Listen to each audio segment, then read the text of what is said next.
കരഞ്ഞതുകൊണ്ട് ജീവിതം നേരെയാക്കാന്ന് വിചാരിക്കണ്ട. കരഞ്ഞതുകൊണ്ട് ജീവിതം നേരെയാക്കാൻ പറ്റില്ല. കഴിഞ്ഞ തൊട്ട് ഇനി നിങ്ങൾക്ക് ആർക്കും മാറ്റിയെടുക്കാനും സാധ്യല്ല.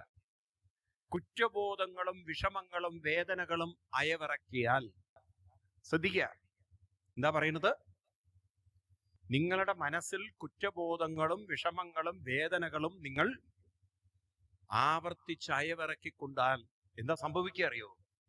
ദുരിതങ്ങൾ ഒന്നിനു പുറകിൽ ഒന്ന് വരും. കാരണം എന്താണെന്നറിയോ? എന്താ കാരണം? മനസ്സിന് കർമ്മങ്ങളെ ആകർഷിക്കാനുള്ള കഴിവുണ്ട്. ശ്രദ്ധിക്കൂ, നിങ്ങൾക്ക് മനസ്സിലാവും. ഈ ഭൂമിക്ക് ഭൂഗുരുത്വാകർഷണമുണ്ടെന്ന് നമ്മളെ പഠിപ്പിച്ചു.